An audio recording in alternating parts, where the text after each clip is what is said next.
No casamento da minha única filha, ela me trancou na cozinha. Suas roupas são simples demais, fica aí até acabar. Chorei em silêncio entre as panelas enquanto ouvia a festa de longe. De repente a música parou. A porta da cozinha se abriu. Não era um garçom.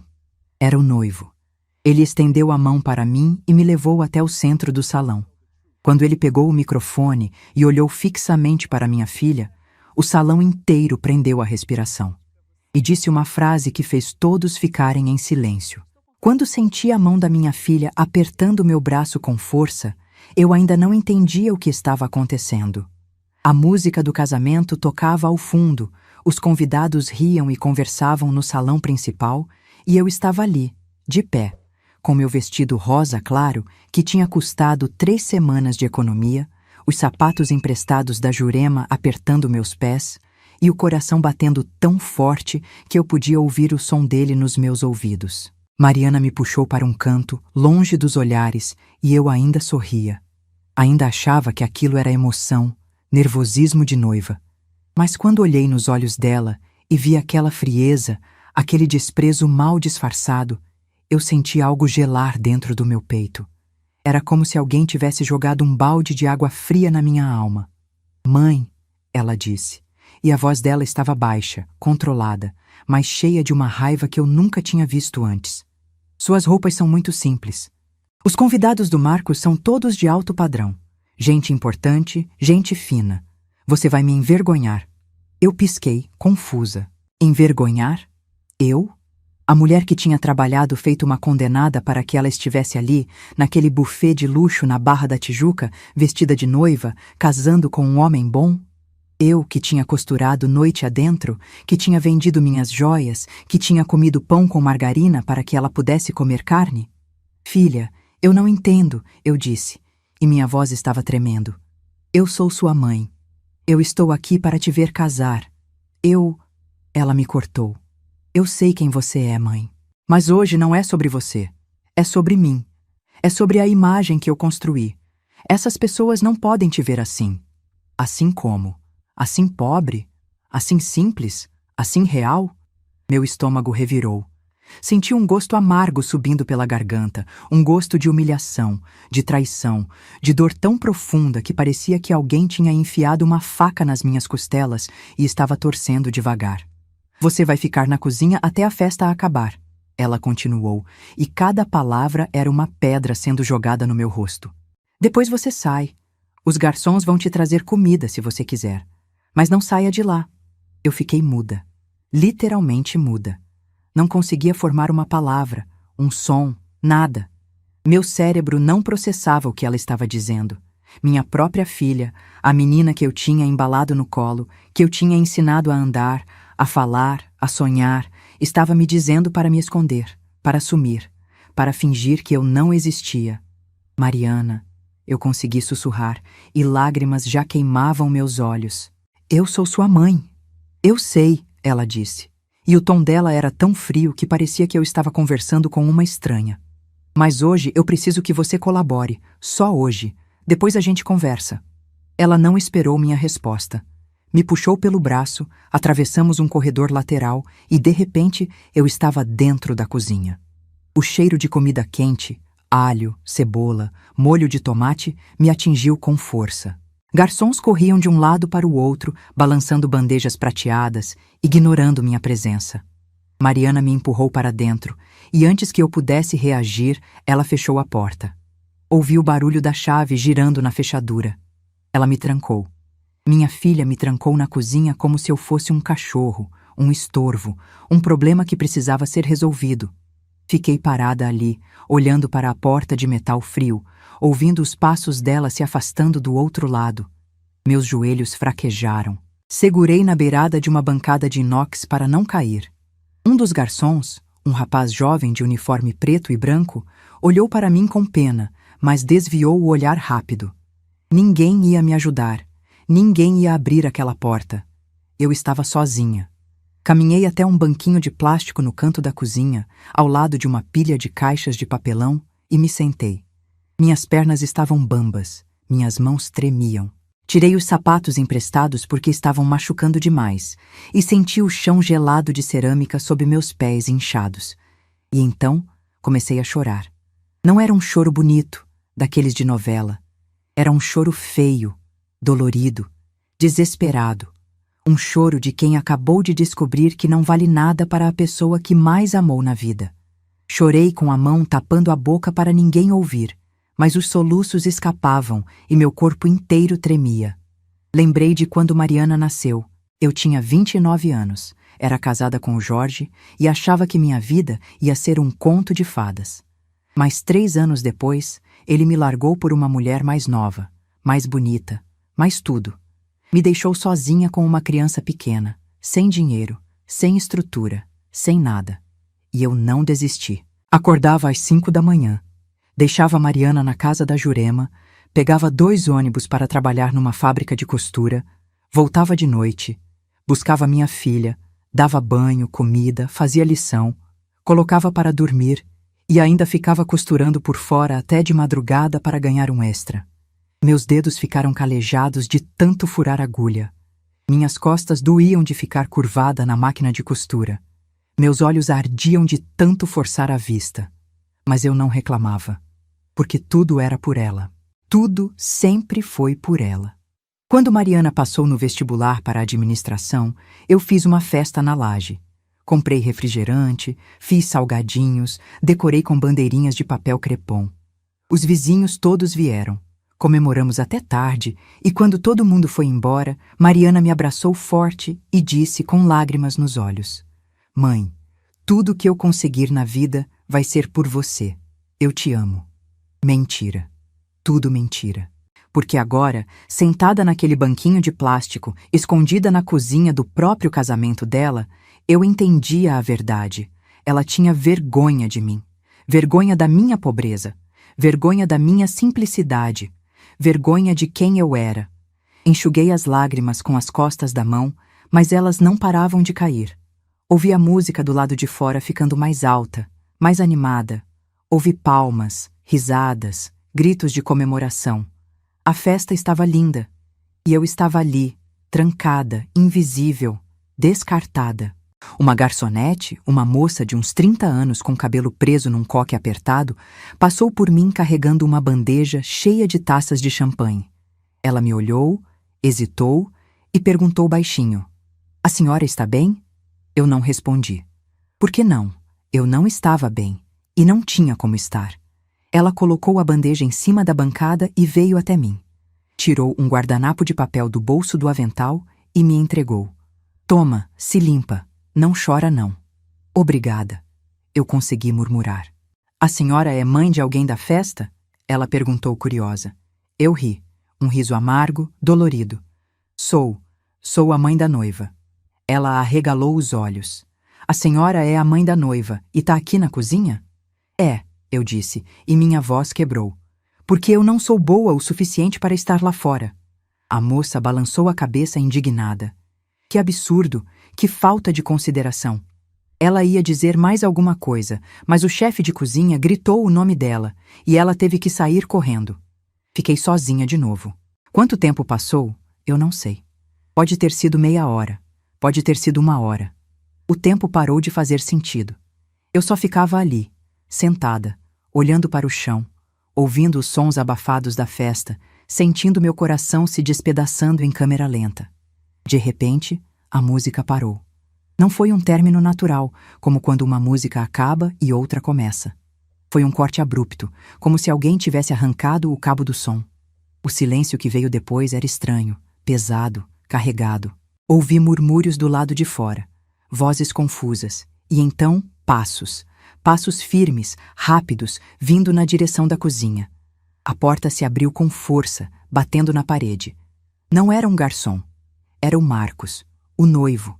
Ele estava de smoking preto impecável, gravata borboleta, cabelo penteado para trás, lindo como um príncipe de conto de fadas. Mas o rosto dele estava tenso, sério, e os olhos dele estavam brilhando de uma forma que eu não conseguia decifrar. Raiva? Tristeza? Decepção? Ele olhou ao redor da cozinha, procurando, até que seus olhos pararam em mim. no banquinho de plástico, no canto, descalça, com o rosto inchado de tanto chorar. Dona Conceição, ele disse, e a voz dele estava rouca. Eu não consegui responder. Só olhei para ele e mais lágrimas escorreram. Marcos atravessou a cozinha em 3 passadas largas, ajoelhou na minha frente e segurou minhas mãos. As mãos dele eram quentes, firmes, e eu senti um calor subindo pelos meus braços, um calor que não era físico, era outra coisa, era humanidade, era respeito. A senhora está chorando, ele disse. E não era uma pergunta, era uma constatação dolorida. Eu abaixei a cabeça, envergonhada. Não queria que ele me visse assim. Não queria que ninguém me visse assim. Dona Conceição, ele repetiu. E dessa vez a voz dele estava mais firme. A senhora é a mãe da mulher que eu acabei de casar. A senhora deveria estar lá fora, na mesa principal, sendo homenageada, dançando, sendo celebrada. O que a senhora está fazendo aqui? Eu não respondi. Porque se eu abrisse a boca, ia desmoronar de novo. Marcos olhou para a porta, viu a chave do lado de fora e entendeu tudo. Viu o maxilar dele travar, os músculos do pescoço ficarem tensos. Ele fechou os olhos por um segundo, respirou fundo e, quando abriu de novo, havia uma determinação assustadora naquele olhar. Foi a Mariana, ele disse, e não era uma pergunta. Eu abaixei a cabeça. Dona Conceição, olha para mim. Eu olhei e vi lágrimas nos olhos dele também. Venha comigo, ele disse, levantando e me puxando pela mão. Agora, antes de eu contar o que aconteceu depois daquele dia, eu quero saber. O que vocês fariam no meu lugar? Será que eu deveria ter perdoado na hora? Ou será que eu estava certa em deixar ela sentir o peso do que fez? Deixa aqui embaixo nos comentários o que você acha. Agora vou contar o que veio depois. Marcos me puxou pela mão com uma firmeza que não admitia recusa. Eu tentei resistir, tentei dizer que estava tudo bem, que eu podia ficar ali, que não queria causar problemas, mas ele não me soltou. Sua mão estava quente, segura. E pela primeira vez naquela noite horrível, eu senti que alguém estava do meu lado. Saímos da cozinha. O corredor estava vazio, mas eu podia ouvir o murmúrio dos convidados no salão principal. Marcos caminhava rápido, determinado, e eu mal conseguia acompanhar, tropeçando nos meus próprios pés descalços. Eu estava em pânico. Para onde ele estava me levando? O que ele ia fazer? Marcos, eu sussurrei ofegante. Não precisa, eu não quero estragar seu casamento. Ele parou, virou para mim, e pela primeira vez desde que me encontrou na cozinha, ele sorriu. Mas era um sorriso triste, pesado, carregado de decepção. Dona Conceição, se tem alguém que estragou esse casamento, não foi a senhora. Antes que eu pudesse perguntar o que ele queria dizer, ele abriu a porta do salão principal e me puxou para dentro. 200 pessoas, talvez mais, todas bem vestidas, elegantes, com taças de champanhe nas mãos, sentadas em mesas decoradas com flores brancas e velas cintilantes. Todas me olhando, todas em silêncio absoluto. Eu queria morrer. Queria que o chão se abrisse e me engolisse. Eu estava descalça, com o rosto inchado de chorar, o vestido rosa claro amassado, o cabelo despenteado. E ali, no centro do salão, iluminada por lustres de cristal caríssimos, eu me senti menor do que nunca. Marcos não soltou minha mão. Ele me levou até o centro, pegou o microfone que estava na mesa do DJ e o salão inteiro ficou ainda mais silencioso, se é que isso era possível. Mariana estava sentada na mesa principal, ao lado das madrinhas e padrinhos. O rosto dela estava pálido, os olhos arregalados de pânico. Ela levantou da cadeira, deu um passo na nossa direção, mas Marcos ergueu a mão livre, pedindo que ela ficasse onde estava.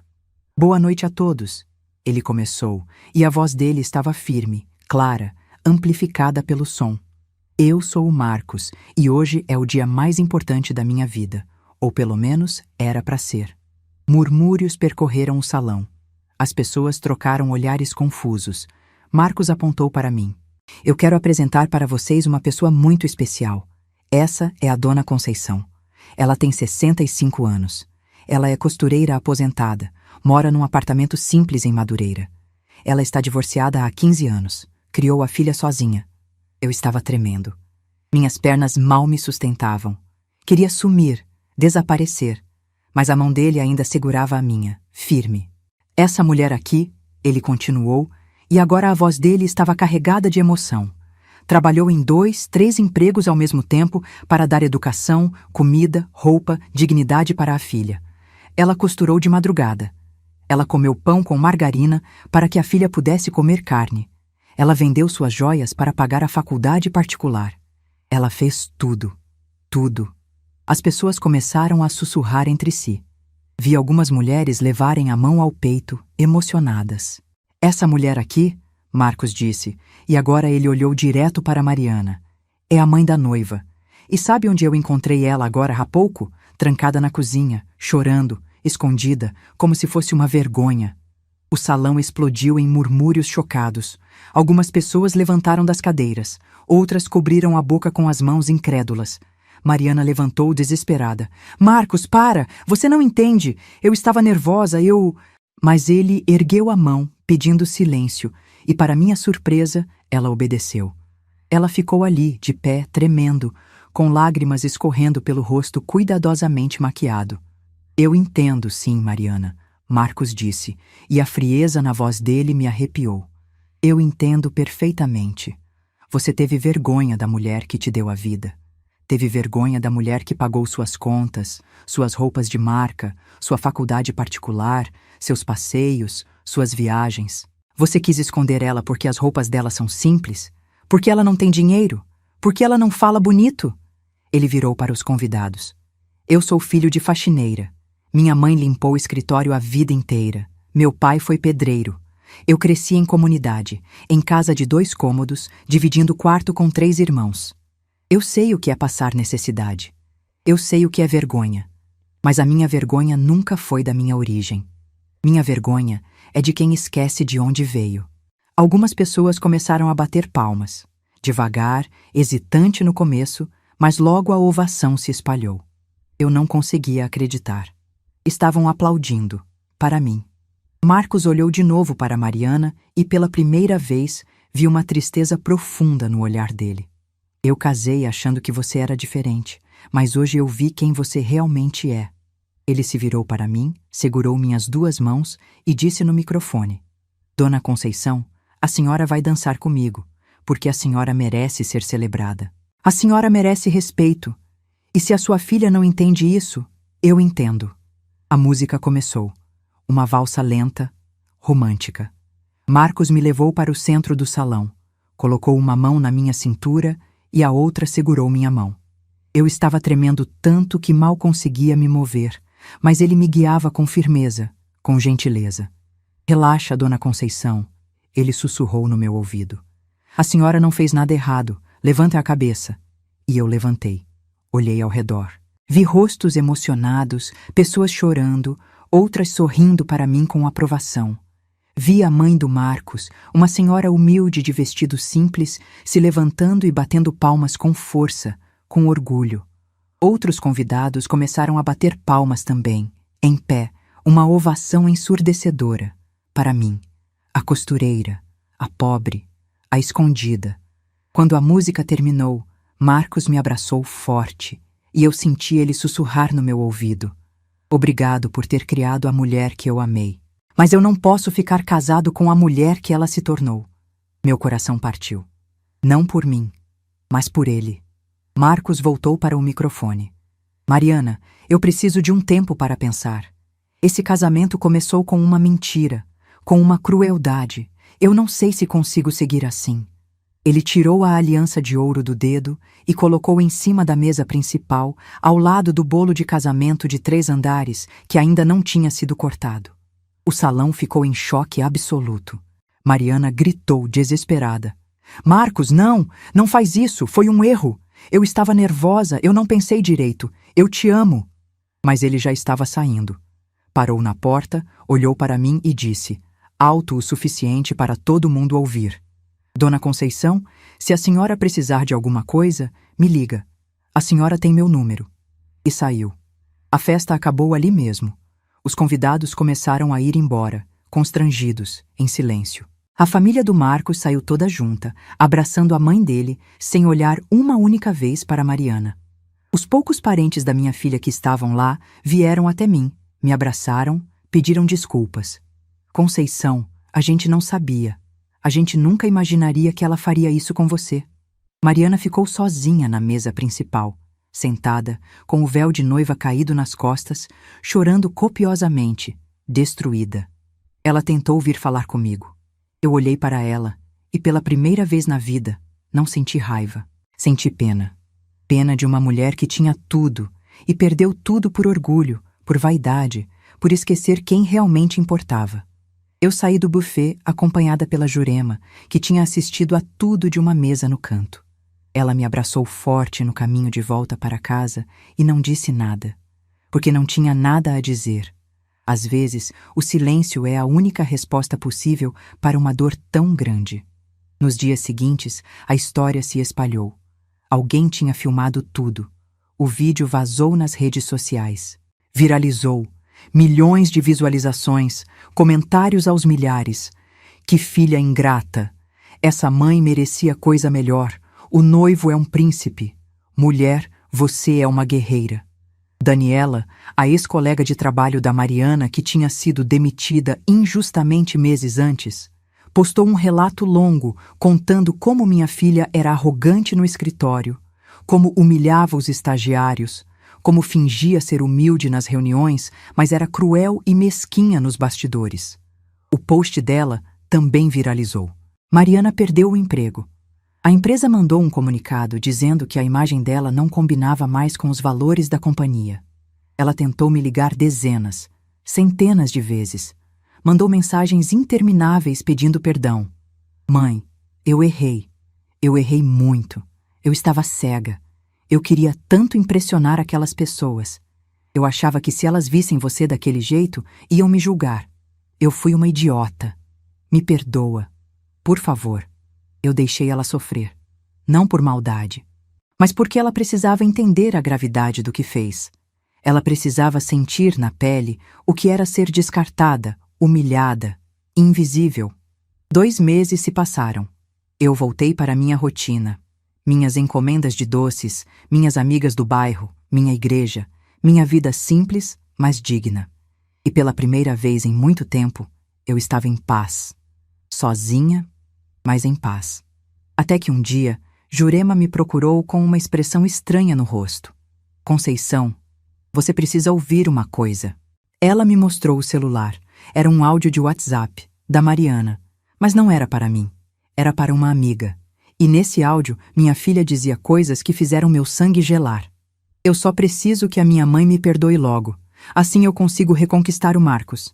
Ele é fraco, ele vai voltar. E quando eu arrumar tudo, eu juro, eu nunca mais falo com ela. Ela me humilhou. Aquele velho ridículo do Marcos me humilhou na frente de todo mundo por causa daquela velha. Eu desliguei o áudio. E foi nesse momento que a tristeza se transformou em outra coisa, em força. O áudio que Jurema me mostrou não saía da minha cabeça. Eu ouvi de novo e de novo e de novo. Cada palavra da Mariana era uma facada. Aquela velha. Eu nunca mais falo com ela. Ele é fraco, ele vai voltar. Ela não estava arrependida. Ela estava calculando, estava fingindo. E o pior, estava usando o meu perdão como ferramenta para reconquistar o Marcos. Sentei na minha cozinha pequena, com uma xícara de café esfriando na minha frente, e pela primeira vez em 2 meses, não senti vontade de chorar. Senti vontade de agir. Passei a noite inteira acordada, olhando para o teto do meu quarto, ouvindo os sons do bairro lá fora. Cachorro latindo, carro passando, a vida seguindo. E eu ali, travada, presa numa dor que eu mesma estava escolhendo carregar. Não. Chega. No dia seguinte, acordei com o sol nascendo. Tomei banho, me arrumei, passei batom pela primeira vez em semanas. Olhei no espelho e vi uma mulher cansada, machucada, mas não derrotada. Nunca derrotada. Liguei para o padre Sebastião. Ele me conhecia desde que Mariana era bebê. Tinha batizado ela, tinha acompanhado nossa vida toda. Marquei de conversar com ele na igreja naquela mesma tarde. Quando cheguei, a igreja estava vazia. silenciosa, com aquele cheiro de incenso e cera de vela que sempre me acalmava. O padre estava sentado num dos bancos da frente, com a Bíblia aberta no colo, os óculos na ponta do nariz. Me viu entrar e abriu os braços. Conceição, minha filha, vem cá. Sentei ao lado dele e contei tudo. O casamento, a humilhação, o áudio, a manipulação. Ele me ouviu em silêncio, balançando a cabeça de vez em quando com aquela expressão triste de quem já viu muita maldade nesse mundo. Conceição, ele disse quando terminei, com aquela voz calma dele. Você tem todo o direito de estar com raiva. Mas lembre-se, a vingança pertence a Deus. Eu não quero vingança, padre, eu respondi, e minha voz estava firme, decidida. Eu quero justiça. Eu quero que ela entenda que não pode brincar com as pessoas assim, que não pode usar, manipular e descartar. E eu quero proteger o Marcos. Ele é um bom rapaz. Ele não merece cair nas garras dela de novo. O padre ficou em silêncio por um tempo longo, olhando para o altar, para o crucifixo. Depois, ele suspirou fundo e virou para mim. O que você precisa de mim? Preciso que o Senhor seja minha testemunha. Preciso que o Senhor confirme, se necessário, tudo o que eu passei com ela. Todos os sacrifícios. Todas as vezes que vim aqui chorando porque ela tinha me magoado e eu engolia calado. Todas as vezes que eu rezei pedindo força para continuar sendo mãe de uma filha que me desprezava. Ele pegou minha mão, apertou com força. Eu confirmo. Tudo. Você tem minha palavra. Saí da igreja com o coração mais leve. Tinha um aliado. Um homem de Deus, respeitado, que conhecia minha história toda. Mas eu precisava de mais. Liguei para Daniela, a ex-colega da Mariana. Nós tínhamos trocado números depois do casamento, e ela tinha me dito que se eu precisasse de qualquer coisa, era só chamar. Daniela, eu preciso saber tudo o que você sabe sobre a Mariana. Tudo mesmo, sem filtro. Ela hesitou.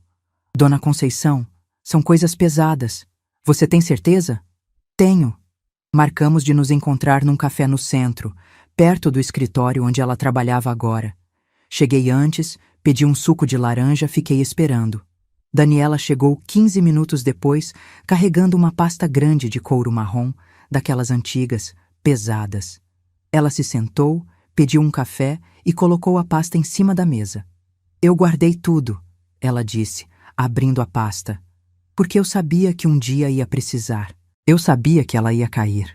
Começou a tirar papéis. Muitos papéis.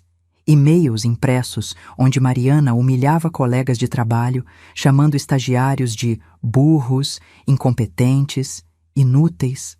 Mensagens de WhatsApp onde ela falava mal de clientes, ria de pessoas com dificuldades financeiras, zombava de quem não tinha roupa de marca. Ela fazia isso abertamente? Eu perguntei chocada. Não. Ela era esperta. Na frente dos chefes, ela era a funcionária perfeita, educada, eficiente, simpática. Mas nos bastidores, com quem era subordinado a ela, era um demônio. Daniela mostrou mais documentos. Prints de conversas internas da empresa, onde Mariana inventava mentiras sobre colegas para prejudicá-los, para ganhar promoções, para se destacar. Relatos escritos de 3 pessoas diferentes que tinham sofrido assédio moral dela. E você? O que ela fez com você? Eu perguntei. Daniela respirou fundo. Ela me culpou por um erro que ela mesma cometeu. Um relatório financeiro errado que custou à empresa R$200 mil. Ela fez o relatório, mas quando o erro foi descoberto, ela colocou a culpa em mim. Disse que eu tinha alterado os números. Eu fui demitida por justa causa. Perdi tudo. Seguro-desemprego, indenização, referências. Passei 6 meses desempregada até conseguir outro emprego. Lágrimas escorriam pelo rosto dela. Eu segurei a mão dela. Você tem provas? Tenho. E-mails dela me pedindo para fazer o relatório de um jeito específico. Mensagens onde ela confirma que foi ela quem enviou os números para o cliente. Tudo. Posso ficar com cópias? Pode ficar com tudo. Eu já fiz outras cópias. Use como precisar. Derruba essa mulher, Dona Conceição. Pela senhora, por mim, por todo mundo que ela já machucou. Voltei para casa com a pasta debaixo do braço, pesada, cheia de provas. Passei a tarde inteira organizando tudo. Comprei pastas coloridas, etiquetas, separei por categoria: abuso no trabalho, mentiras e manipulações, prejuízos causados a terceiros. E então comecei a montar meu próprio dossiê. Fui até o guarda-roupa, abri a gaveta de baixo onde eu guardava documentos antigos. Encontrei tudo. Recibos de pagamento de escola da Mariana. 36 recibos, um para cada mês de 3 anos do ensino médio, numa escola particular caríssima em Copacabana. Cada mensalidade custava R$ 7.800. Calculei. R$ 280 mil só no ensino médio. Depois, os recibos da faculdade. 4 anos de administração numa universidade particular. Mensalidade de R$ 2.500, mais R$ 120 mil. Cursos extracurriculares. Inglês, espanhol, marketing digital, Excel avançado, R$ 40 mil ao longo de 6 anos. E as transferências bancárias. Peguei meus extratos antigos, guardados em caixas de sapato. Cada mês, durante 5 anos depois que ela se formou, eu transferia R$ 1.000 para ela. Para ajudar com as contas, mãe.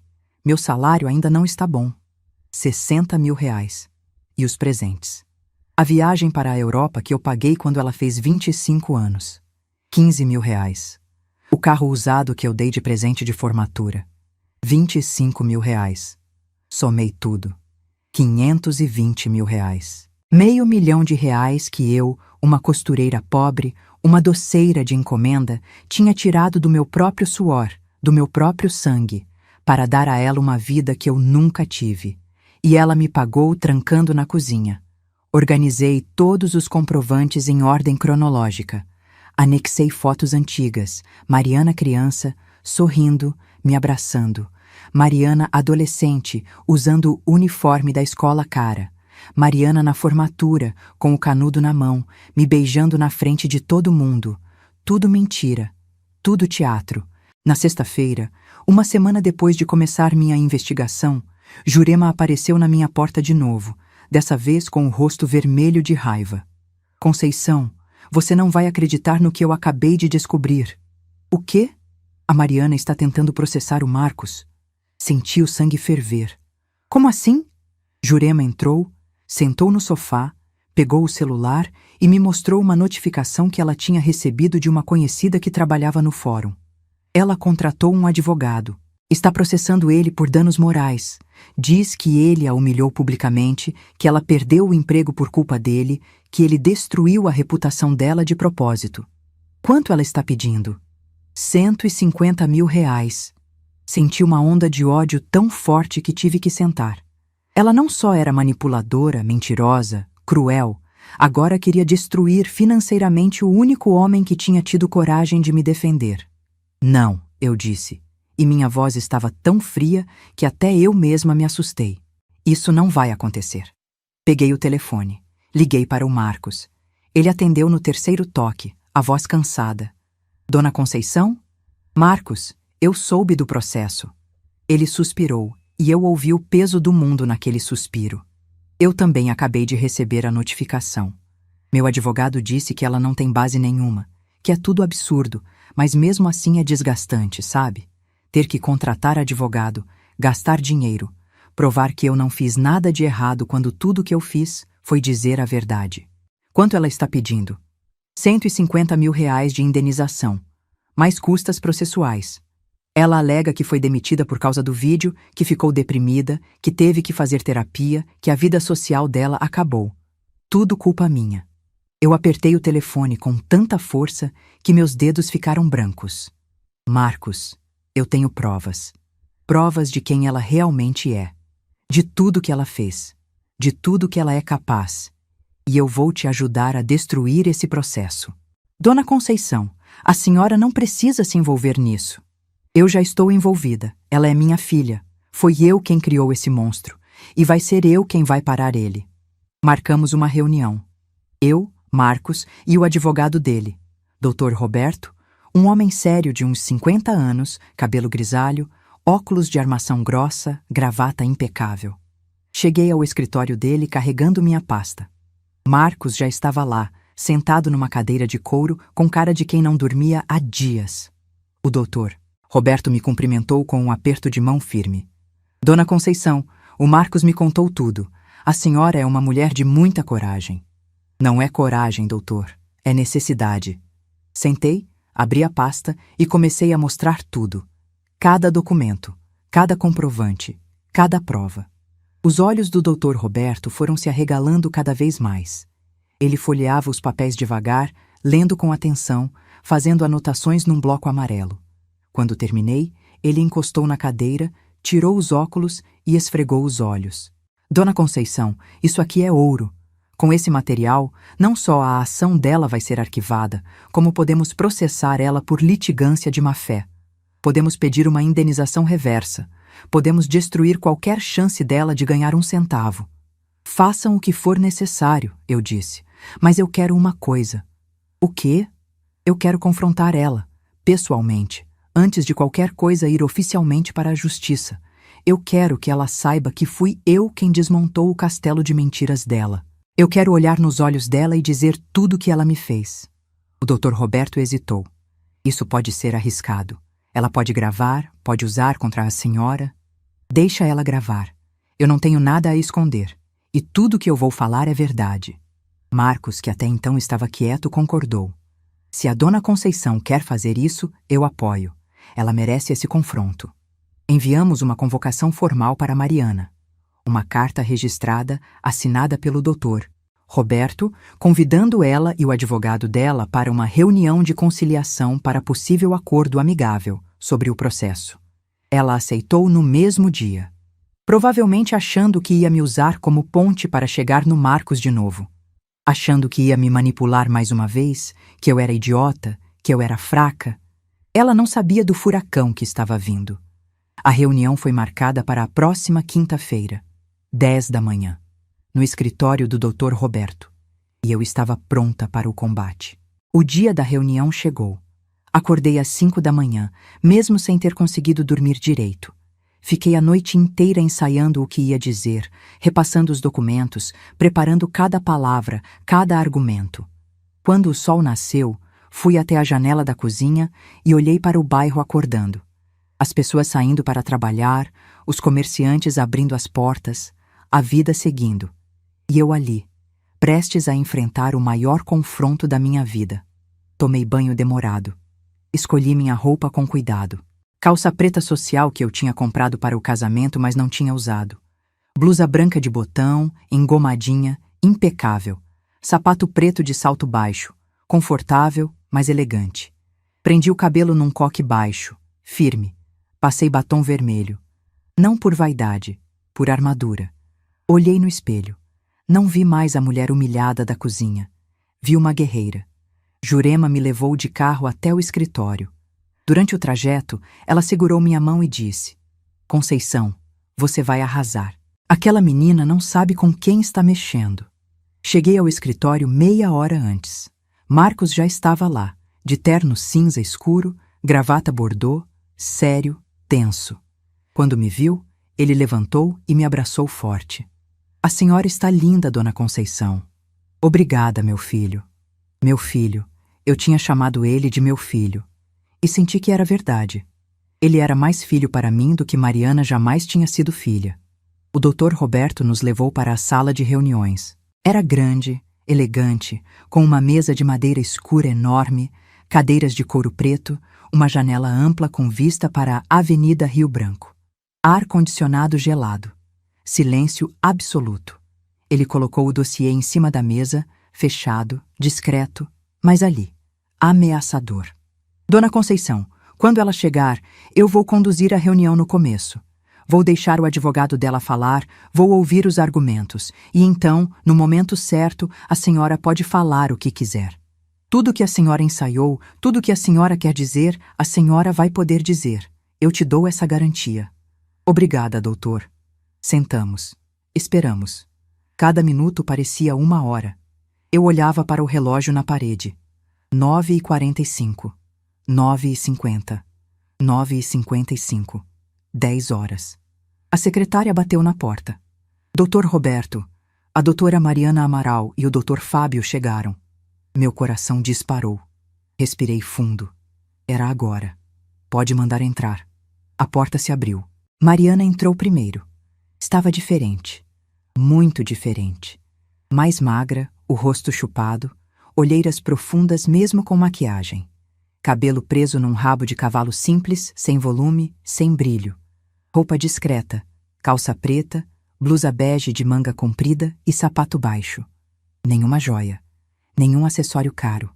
Ela estava tentando parecer humilde, vulnerável, coitada. Atrás dela entrou o advogado, Dr. Fábio, um rapaz jovem de no máximo 30 anos, magro, terno preto barato, pasta de couro sintético. Advogado de shopping, eu pensei. Advogado que aceita qualquer caso por qualquer dinheiro. Quando Mariana me viu sentada ali, ela congelou. Literalmente parou no meio da sala, olhos arregalados, boca entreaberta. Mãe? Não respondi. Só olhei para ela. E no meu olhar tinha tudo o que eu precisava dizer. Decepção, raiva, frieza. O Dr. Fábio, confuso, olhou para o Dr. Roberto. O que a mãe da minha cliente está fazendo aqui? Ela é testemunha. O doutor. Roberto respondeu com uma voz neutra, profissional. E parte interessada no caso. Por favor, sentem-se. Mariana sentou devagar, sem tirar os olhos de mim. Ela estava nervosa. Muito nervosa. Eu podia ver. As mãos dela tremiam enquanto ela colocava a bolsa simples de tecido no chão.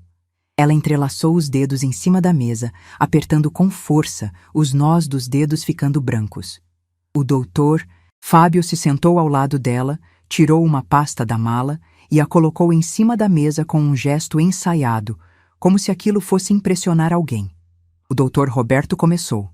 Então, doutor Fábio, sua cliente está processando meu cliente, o senhor Marcos Gomes, por danos morais no valor de R$150 mil, alegando que ele a humilhou publicamente no dia do casamento deles e que essa humilhação resultou na perda do emprego dela, exposição nas redes sociais e sofrimento psicológico.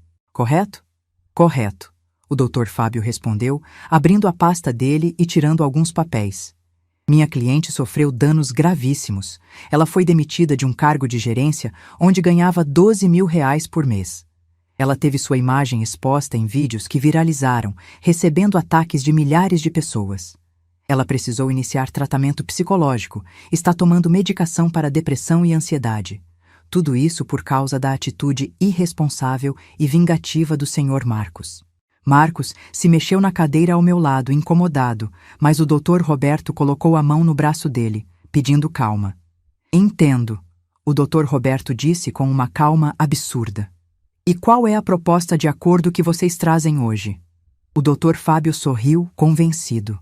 Estamos dispostos a reduzir o valor para R$100 mil, se o pagamento for feito à vista, em até 30 dias. E minha cliente se compromete a retirar a ação e assinar um termo de quitação. R$100 mil. Eu senti uma raiva tão grande subindo pelo meu peito que tive que morder a língua para não gritar. O Dr. Roberto assentiu calmamente. Interessante. Mas antes de considerarmos qualquer acordo, eu gostaria de apresentar algumas informações relevantes ao caso que vocês talvez desconheçam. Ele abriu o dossiê e começou a tirar documentos, um por um, devagar, metodicamente, como um jogador de cartas revelando um Royal Flush. Primeiro, os prints dos e-mails. Mariana humilhando colegas de trabalho, chamando um estagiário de retardado mental, dizendo que uma colega era gorda e incompetente, rindo de um cliente que tinha perdido dinheiro num investimento. O rosto da Mariana começou a ficar pálido. Isso aqui, o Dr. Roberto continuou com a voz firme. São provas de que a doutora Mariana não foi demitida por causa da repercussão do casamento. Ela foi demitida por comportamento inadequado, assédio moral e criação de ambiente de trabalho tóxico. Comportamento esse que já vinha sendo investigado internamente pela empresa há meses. O Dr. Fábio tentou interromper, nervoso. Isso não tem relevância para o caso. Isso é tentativa de manchar a imagem da minha cliente.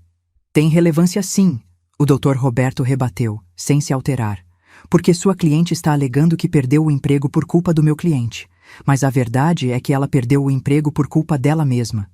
Ele colocou mais documentos na mesa. O relato da Daniela. O e-mail onde Mariana pedia para ela fazer o relatório financeiro errado. A mensagem onde Mariana confirmava que tinha sido ela quem enviou os números para o cliente. E depois, o e-mail da demissão da Daniela, assinado pela Mariana. Sua cliente, o Dr. Roberto continuou, também cometeu fraude interna, prejudicando uma colega de trabalho e causando um prejuízo de R$200 mil à empresa. Isso está documentado, e a testemunha está disposta a depor. Mariana estava tremendo agora, visivelmente tremendo. O Dr. Fábio tentou pegar os documentos, mas o Dr. Roberto puxou de volta. Ainda não terminei. Ele colocou na mesa o áudio transcrito. O áudio que Jurema tinha me mostrado. Mariana dizendo que ia fingir arrependimento, que ia manipular, que ia usar a mãe para reconquistar o Marcos. E isso aqui, o Dr. Roberto disse, batendo com o dedo no papel, é a prova de que sua cliente não está processando meu cliente por justiça. Ela está processando por vingança. Porque o plano de manipulação dela não funcionou. Mariana explodiu. Levantou da cadeira, descontrolada, as mãos batendo na mesa. De onde vocês tiraram isso? Isso é invasão de privacidade. Isso é ilegal. Isso foi fornecido voluntariamente por testemunhas. O Dr. Roberto respondeu, impassível. E agora, doutora Mariana, antes de continuarmos, eu gostaria que a dona Conceição falasse, porque ela tem algumas coisas importantes a dizer. Todos os olhares se viraram para mim. Levantei devagar. Peguei o dossiê que eu mesma havia montado, aquele com todos os comprovantes, todas as provas dos meus sacrifícios, e coloquei em cima da mesa, bem na frente dela. Mariana, eu comecei, e minha voz estava calma, firme, fria como gelo. Você me trancou na cozinha do seu próprio casamento. Você me tratou como lixo. Você teve vergonha de mim, da mulher que te deu a vida, da mulher que abriu mão da própria vida para te dar um futuro. Mãe, eu já pedi desculpas 1000 vezes, Cala a boca, eu disse, e a força da minha voz fez ela se calar instantaneamente. Ela nunca, nunca na vida tinha me ouvido falar assim. Você não pediu desculpas. Você fingiu que pediu, porque eu ouvi o áudio. Eu sei que você só queria me usar de escada para reconquistar o Marcos. Eu sei que você nunca se arrependeu de verdade. Ela estava branca, branca como papel. Abri o dossiê. Você sabe quanto eu gastei com você nesses 35 anos de vida? Eu fiz as contas, cada centavo, cada sacrifício. Comecei a jogar os comprovantes na mesa, um por um, e a cada papel eu falava o valor. Escola particular de ensino médio, R$280 mil. Faculdade, R$120 mil. Cursos de inglês, espanhol, marketing, Excel, R$40 mil. Roupas, viagens, presentes que você exigia, R$20 mil. Mesadas que eu te dava mesmo depois de formada, mesmo você ganhando bem, R$60 mil. No total, R$520 mil. O silêncio na sala era sepulcral. R$520 mil, eu repeti, e minha voz quebrou pela primeira vez. Que eu, uma costureira pobre, uma viúva abandonada, juntei tijolo por tijolo, suor por suor, lágrima por lágrima, sacrificando minha própria vida, minha própria felicidade, meus próprios sonhos, para te dar uma chance, para te dar um futuro. Lágrimas começaram a escorrer pelo rosto dela, mas não eram lágrimas de arrependimento. Eram lágrimas de pânico. E sabe como você me pagou? Eu continuei, e agora eu estava de pé, inclinada sobre a mesa, olhando direto nos olhos dela, me trancando na cozinha, me chamando de velha, me tratando como vergonha, tentando me apagar da sua vida. E agora, você ainda tem a audácia, a cara de pau, de querer processar o único homem que me defendeu, o único homem que teve coragem de dizer a verdade. Virei para o Dr. Roberto. Doutor, pode processar ela, por litigância de má-fé, por difamação, por calúnia.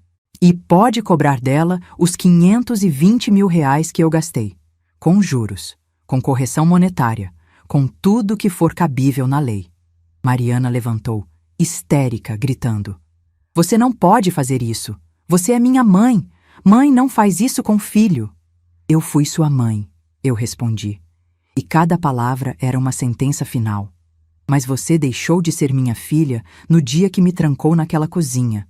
No dia que você escolheu a aparência ao invés do caráter. O dia que você me descartou como lixo. O doutor Fábio tentou argumentar, gaguejando. Mas isso é... A senhora não pode cobrar de volta o que deu voluntariamente para a filha. Isso não tem amparo legal.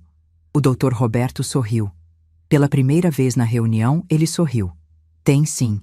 Chama-se ingratidão, artigo do Código Civil. Quando um filho comete ato de ofensa grave contra o genitor pode revogar doações. E tudo que a dona Conceição deu para a filha dela pode ser juridicamente considerado doação. Nós vamos entrar com essa ação. E vamos ganhar. Ele se virou para o Dr. Fábio. E quanto ao processo da sua cliente contra o meu, eu vou entrar com uma reconvenção. Vou processar ela por litigância de má-fé, por danos morais contra o meu cliente, e vou pedir o dobro do que ela está pedindo. 300 mil reais.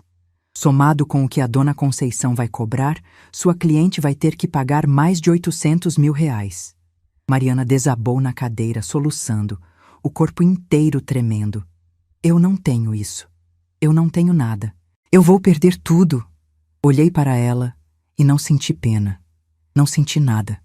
Então você vai saber o que é perder tudo. Como eu perdi minha dignidade naquele casamento. Como eu perdi minha filha. Marcos, que até então tinha ficado em silêncio absoluto, finalmente falou. Ele se levantou, olhou para Mariana com uma mistura de tristeza e decepção. Mariana, eu te amei. De verdade, de coração. Eu achei que a gente ia construir uma vida juntos, uma família. Mas você é uma pessoa que eu não reconheço. Você é cruel. Você é falsa. E eu espero, sinceramente, do fundo do meu coração, que você use essa dor, esse tombo, para se tornar alguém melhor. Porque do jeito que você está, você não vai ser feliz nunca. Ele pegou a pasta dele e se virou para sair. Parou na porta. Olhou para trás. Dona Conceição, vamos? Peguei minha bolsa. Olhei para Mariana uma última vez. Adeus, Mariana. E saí. Deixei ela ali, sentada, destruída, cercada pelos escombros da própria arrogância, da própria maldade. E quando a porta do escritório se fechou atrás de mim, eu senti algo que não sentia há muito, muito tempo. Paz absoluta. Os processos correram rápido. O juiz arquivou a ação da Mariana por falta de provas e condenou ela por litigância de má-fé. Ela teve que pagar as custas processuais e os honorários dos advogados. Minha ação de cobrança foi adiante. O juiz determinou que ela me pagasse 350 mil reais, valor parcial do que eu havia gasto, corrigido e com juros. Ela não tinha esse dinheiro. O apartamento que ela morava, que tinha sido presente de casamento dos pais do Marcos, foi vendido para pagar parte da dívida. Ela teve que voltar a morar de aluguel, num lugar pequeno, simples, em um bairro distante. Perdi minha filha? Sim. Mas ganhei minha dignidade de volta. Marcos e Daniela se casaram 6 meses depois. Foi uma cerimônia pequena, intimista, na casa da mãe dele. Eu fui a madrinha. Usei um vestido verde claro que comprei com o primeiro pagamento que recebi da Mariana. Me senti linda. Me senti vista. Me senti respeitada. Durante a festa, Marcos fez um discurso emocionado. Falou sobre família, sobre valores, sobre lealdade.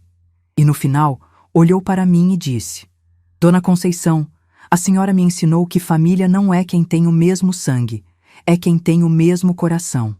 Chorei, mas dessa vez eram lágrimas de felicidade. Mariana tentou me procurar algumas vezes depois disso. Mandou cartas, mensagens, flores, pedindo perdão, dizendo que estava em terapia, que estava mudando, que entendia agora o que tinha feito. Eu li todas as cartas, mas não respondi, não por vingança, mas porque algumas pontes, quando queimadas, não podem ser reconstruídas. E está tudo bem. Ela precisa aprender a viver com as consequências das próprias escolhas, assim como eu aprendi a viver sem ela. Hoje, eu moro no mesmo apartamento em Madureira.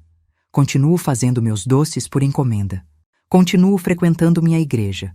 Continuo sendo amiga da Jurema, que agora é madrinha também da filha do Marcos e da Daniela.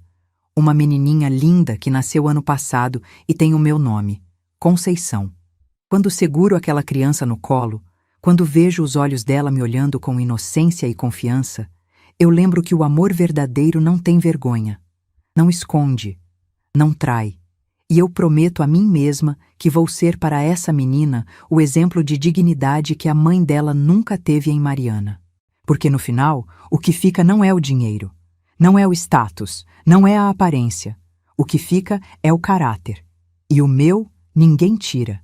Se você está passando por algo parecido, se alguém te fez sentir pequeno, invisível, sem valor, lembra, você vale mais do que qualquer humilhação. Você vale mais do que qualquer mentira. E quando você se levanta com dignidade, o mundo inteiro se curva diante de você. Se essa história tocou seu coração, deixe seu comentário aqui embaixo contando o que você achou. Inscreva-se no canal para não perder nenhuma história nova. E clica no próximo vídeo que está passando na sua tela agora, porque a história que vem é ainda mais emocionante. Um abraço e até a próxima.